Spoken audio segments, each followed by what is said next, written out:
Hello everyone, welcome to the video where today we are not going to be talking about a vehicle currently in War Thunder, but one that I would like to be added at some point in the near future. Now of course, the American Ground Forces tree, very recently, in terms of at least the main battle tank editions, it has been, well, you got an M1 Abrams, then you got another M1 Abrams, and, well, yeah, you got another M1 Abrams.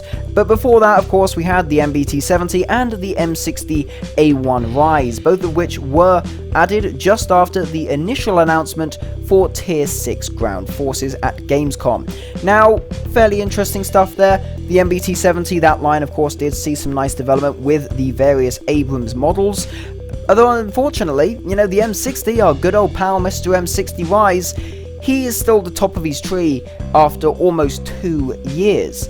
What could go after this vehicle? Surely there has to be something that can succeed it to give that line a slightly more powerful top vehicle, as the M60A1 RISE, let's face it, it's not bad, but it's also not great.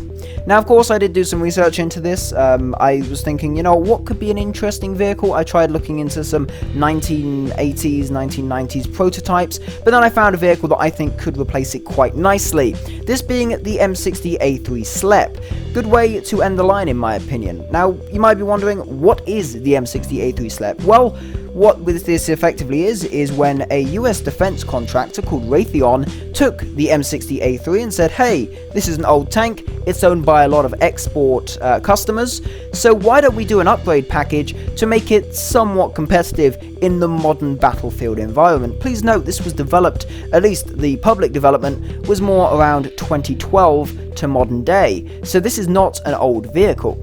Now what they did was, first off, they swapped out the engine. Previously 750 horsepower engine unit, now 950 horsepower. Bit more power, which is certainly useful considering the amount of extra armor and extra weight that has been added to this new upgrade package. So you have a more powerful engine.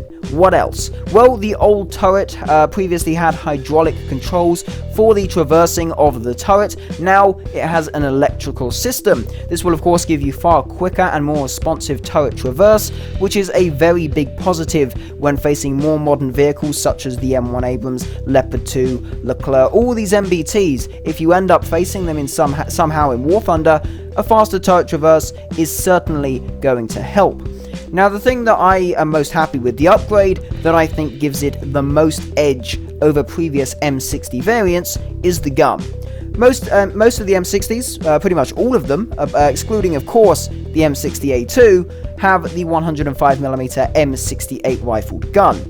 But now that has been swapped out in favour of the same gun mounted on more modern variants of the M1 Abrams, the German-made 120mm L44 Rheinmetall cannon. Smoothbore cannon, obviously based off a German design, very good gun here, and of course this being a modern variant of the M60, a modern upgrade package, it would be fairly obvious that this would have modern rounds of ammunition. Of course, most likely classified, not exactly data we can easily get, but this would in real life most likely have rounds that could outperform even the rounds currently found on the M1A1 Abrams in-game.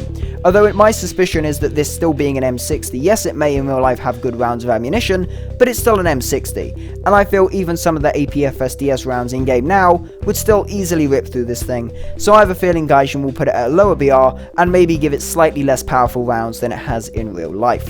Now, of course, the addition of a new gun would of course mean that the fire control system would have to be upgraded.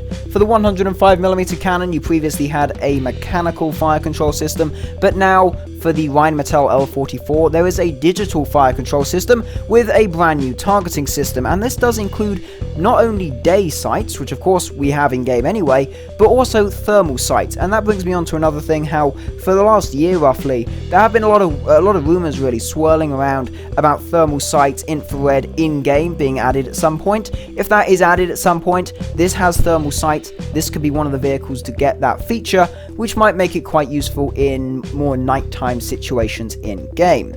So that's pretty much it. One last thing to note is the additional armor. what we can clearly see from pictures are the addition of more heavily built-in side skirts, or just heavy side skirts. Also, you have the sort of chemical round protection around the turret. This will help protect against ATGMs, heat rounds, all this kind of stuff, so that will give you a bit of additional protection from them, although unfortunately that really won't help against stuff like APFSDS. So that's pretty much it. The M60A3 SLEP. What do you guys think of it? I personally think it could be a very nice way to succeed the M60A1 RISE. You have a more powerful engine, bit more armor, slightly better gun. Maybe take the M60A1 RISE currently at 8.7. Take this, put it up to 9.0, maybe nerf the round from what it has in real life to something a bit more fair in game. Maybe give it a similar round to what the current the Ariete pre-series has. That has an L44. Give it a similar round to that, or maybe give it similar ammunition to the Leopard 1 A1 L44, or stuff like the Leopard 2K. Give it competitive ammunition compared to them. Give it the same stuff it has in real life in terms of armor, all this kind of stuff, slightly quicker turret traverse. I think this could be quite a nice vehicle to end that line out. So do let me know what you think. If you are a American main in War Thunder, let me know what you would think of this vehicle being added to sort of move that line a bit further forward. As you know, that line has been neglected at top tier for almost 2 years now, so I think it would be very nice to have this addition in the game, and especially if they add thermal sights into game, that could be a very nice thing for this also to have. Anyway though, thank you very much for watching the video. It was a bit of a shorter one this time, but I just really thought I would like to do another little suggestion video talking about something I would like to see added into the game. If you did enjoy, please consider smashing the like button. That would be very much appreciated. Please also consider subscribing to the channel. I might do more content like this in the future if I find some more vehicles I think could be interesting additions into War Thunder. Thanks again for watching, and I will see you in the next one.